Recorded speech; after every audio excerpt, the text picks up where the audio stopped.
ಎಲ್ರಿಗೂ ನಮಸ್ಕಾರ. ಈ ಒಂದು ವಿಡಿಯೋದಲ್ಲಿ ನಾನು ನಿಮ್ಗೆ ಏನ್ ತಿಳಿಸ್ಕೊಡ್ತೀನಿ ಅಂದ್ರೆ, ನಮ್ಮ ಆಧಾರ್ ಕಾರ್ಡ್ ಬಳಸ್ಕೊಂಡು ಎಷ್ಟು ಸಿಮ್ ಕಾರ್ಡ್ ತಗೊಂಡಿದೀವಿ, ಅವು ಯಾವ್ಯಾವು, ಮತ್ತೆ ಎಷ್ಟು ಸಿಮ್ ಇವೆ ಅಂತ ಚೆಕ್ ಮಾಡಿದಾಗ ನಮ್ಗೆ ಗೊತ್ತಿಲ್ದಿರೋ ಸಿಮ್ ನಂಬರ್ ಅಲ್ಲಿ ಶೋ ಆಗ್ತಿದ್ರೆ ಅದನ್ನ ರಿಪೋರ್ಟ್ ಮಾಡಿ ಬ್ಲಾಕ್ ಮಾಡೋದು ಹೇಗೆ ಅಂತ ತಿಳಿಸ್ಕೊಡ್ತೀನಿ. ವಿಡಿಯೋನ ಸ್ಕಿಪ್ ಮಾಡದೇನೆ ಕೊನೆವರೆಗೂ ನೋಡಿ. ಮೊಬೈಲ್ ನಲ್ಲಿ ಗೂಗಲ್ ಅಥವಾ ಕ್ರೋಮ್ ಆಪ್ ನ ಓಪನ್ ಮಾಡ್ಕೊಳ್ಳಿ. ಓಪನ್ ಮಾಡ್ಕೊಂಡು ಇಲ್ಲಿ ಸರ್ಚ್ ಬಾರ್ ನಲ್ಲಿ ಟಾಪ್ ಕಾಪ್ ಅಂತ ಸರ್ಚ್ ಮಾಡ್ಕೊಳ್ಳಿ. ಸ್ಕ್ರೀನ್ ಮೇಲೆ ತೋರಿಸೋ ತರ ಸರ್ಚ್ ಮಾಡ್ಕೊಂಡಾಗ ನೆಕ್ಸ್ಟ್ ಸ್ವಲ್ಪ ಲೋಡಿಂಗ್ ಆಗುತ್ತೆ.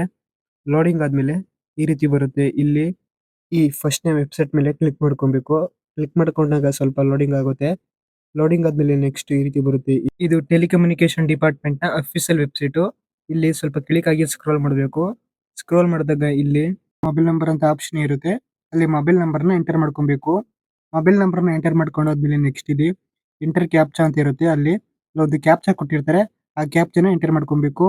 ಕ್ಯಾಪ್ಚಾನ ಎಂಟರ್ ಮಾಡ್ಕೊಂಡಾದ್ಮೇಲೆ ವ್ಯಾಲಿಡೇಟ್ ಕ್ಯಾಪ್ಚಾ ಅಂತ ಆಪ್ಷನ್ ಇರುತ್ತೆ. ಆ ಆಪ್ಷನ್ ಮೇಲೆ ಕ್ಲಿಕ್ ಮಾಡ್ಕೊಬೇಕು. ಅವಾಗ ಮೊಬೈಲ್ ನಂಬರ್‌ಗೆ ಒಂದು ಒ.ಟಿ.ಪಿ ಬರುತ್ತೆ. ಆ ಒಂದು ಒ.ಟಿ.ಪಿನ ಇಲ್ಲಿ ಒ.ಟಿ.ಪಿ ಅಂತ ಆಪ್ಷನ್ ಇರುತ್ತೆ. ಅಲ್ಲಿ ಆ ಒ.ಟಿ.ಪಿನ ಎಂಟರ್ ಮಾಡ್ಕೊಬೇಕು. ಒ.ಟಿ.ಪಿನ ಎಂಟರ್ ಮಾಡ್ಕೊಂಡಾದ್ಮೇಲೆ ಇಲ್ಲಿ ಕೆಳಗಡೆ ಲಾಗಿನ್ ಅಂತ ಆಪ್ಷನ್ ಇರುತ್ತೆ. ಆ ಆಪ್ಷನ್ ಮೇಲೆ ಕ್ಲಿಕ್ ಮಾಡ್ಕೊಬೇಕು. ನೆಕ್ಸ್ಟ್ ಈ ರೀತಿ ಬರುತ್ತೆ. ಇಲ್ಲಿ ಆಧಾರ್ ಕಾರ್ಡ್ ಕೊಟ್ಟು ಯಾವೆಲ್ಲ ಸಿಮ್ ಕಾರ್ಡ್ ತಗೊಂಡಿರ್ತೀವಿ ಆ ಸಿಮ್ ಕಾರ್ಡ್ ನಂಬರ್ಸ್‌ನ ಇಲ್ಲಿ ತೋರಿಸುತ್ತೆ. ಫಸ್ಟ್ 2 ಡಿಜಿಟ್ ಮತ್ತೆ ಲಾಸ್ಟ್ 4 ಡಿಜಿಟ್ ನಂಬರ್‌ನ ಇಲ್ಲಿ ತೋರಿಸುತ್ತೆ. ನೋಡಬಹುದು. ಎಕ್ಸಾಂಪಲ್‌ಗೆ ಇಲ್ಲಿ ನೋಡಬಹುದು. ಇವಾಗ ಇಲ್ಲಿ 3 ನಂಬರ್‌ನ ತೋರಿಸುತ್ತೆ. ಈ 3 ನಂಬರು ಸಹ ಒಬ್ರು ಆಧಾರ್ ಕಾರ್ಡ್ ಕೊಟ್ಟು ತಗೊಂಡಿರೋದು. ಇಲ್ಲಿ ನಿಮ್ಗೆ ಗೊತ್ತಿಲ್ದಿರೋದು ಯಾವ್ದಾದ್ರು ಫೋನ್ ನಂಬರ್‌ನ ತೋರಿಸ್ತಿದ್ರೆ ಅದನ್ನ ಸೆಲೆಕ್ಟ್ ಮಾಡ್ಕೊಂಡು ರಿಪೋರ್ಟ್ ಮಾಡಿ ಬ್ಲಾಕ್ ಮಾಡಬೇಕು.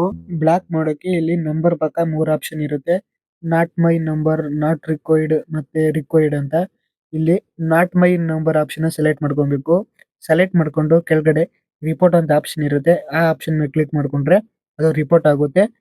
ರಿಪೋರ್ಟ್ ಆಪ್ಷನ್ ಮೇಲೆ ಕ್ಲಿಕ್ ಮಾಡ್ಕೊಂಡಾದ್ಮೇಲೆ ನೆಕ್ಸ್ಟ್ ಒಂದು ಟ್ರ್ಯಾಕಿಂಗ್ ಐಡಿ ಕೊಡ್ತಾರೆ. ಆ ಒಂದು ಐಡಿನ ಇಲ್ಲಿ ರಿಕ್ವೆಸ್ಟ್ ನಂಬರ್ ಅಂತ ಆಪ್ಷನ್ ಇರುತ್ತೆ.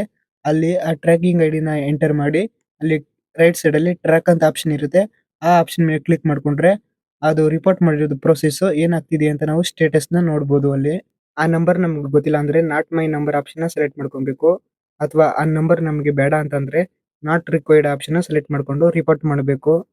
ಎಲ್ಲ ಚೆಕ್ ಮಾಡಾದ್ಮೇಲೆ ನೆಕ್ಸ್ಟ್ ಅಲ್ಲಿ ಲಾಗೌಟ್ ಮಾಡ್ಕೊಬೇಕು. ಲಾಗೌಟ್ ಮಾಡ್ಕೊಳ್ಳೋಕೆ ಇಲ್ಲಿ ಮೇಲ್ಗಡೆ ಈ ಲಾಗೌಟ್ ಆಪ್ಷನ್ ಇರುತ್ತೆ. ಈ ಆಪ್ಷನ್ ಮೇಲೆ ಕ್ಲಿಕ್ ಮಾಡ್ಕೊಬೇಕು. ಅವಾಗ ಲಾಗೌಟ್ ಆಗುತ್ತೆ. ಅಥವಾ 3 ನಿಮಿಷ ಟೈಮ್ ಕೊಟ್ಟಿರ್ತಾರೆ. 3 ನಿಮಿಷ ಆದಮೇಲೆ ಅದು ಆಟೋಮೆಟಿಕ್ಲಿ ಲಾಗೌಟ್ ಆಗುತ್ತೆ. ಇಲ್ಲಿ 3 ನಿಮಿಷ ಟೈಮ್ ನೋಡ್ತಿದ್ದೆ ನೋಡಿ. 3 ನಿಮಿಷ ಆದಮೇಲೆ ನೆಕ್ಸ್ಟು ಈ ರೀತಿ ಬರುತ್ತೆ. ಇಲ್ಲಿ ಎಸ್ ಆಪ್ಷನ್ ಮೇಲೆ ಕ್ಲಿಕ್ ಮಾಡ್ಕೊಂಡ್ರೆ ಲಾಗೌಟ್ ಆಗುತ್ತೆ. ಇದಾಗಿತ್ತು ಈ ಒಂದು ವಿಡಿಯೋ. ಇದೇ ರೀತಿಯ ಯೂಸ್ಫುಲ್ ವಿಡಿಯೋಗಳನ್ನ ನಾನು ಅಪ್ಲೋಡ್ ಮಾಡಿದಾಗ ನಿಮಗೆ ಮೆಸೇಜ್ ಮುಖಾಂತರ ಬರಬೇಕು ಅಂದ್ರೆ ಈ ವಿಡಿಯೋ ಕೆಳಗಡೆ ಫ್ರೀಯಾಗಿ ಸಬ್ಸ್ಕ್ರೈಬ್ ಅಂತ ಒಂದು ಬಟನ್ ಇರುತ್ತೆ. ಅದ್ರ ಮೇಲೆ ಕ್ಲಿಕ್ ಮಾಡಿ ಮತ್ತೆ ಪಕ್ಕದಲ್ಲಿರೋ ಬೆಲ್ ಐಕಾನ್ ಮೇಲೆ ಕ್ಲಿಕ್ ಮಾಡಿ ಆಲ್ ಅಂತ ಸೆಲೆಕ್ಟ್ ಮಾಡಿ. ವಿಡಿಯೋ ಇಷ್ಟ ಆಯ್ತು ಅಂದ್ರೆ ಒಂದು ಲೈಕ್ ಮಾಡಿ. ಹಾಗೆ ನಿಮ್ಮ ಫ್ರೆಂಡ್ಸ್ ಅಂಡ್ ಫ್ಯಾಮಿಲಿಗೂ ಶೇರ್ ಮಾಡಿ.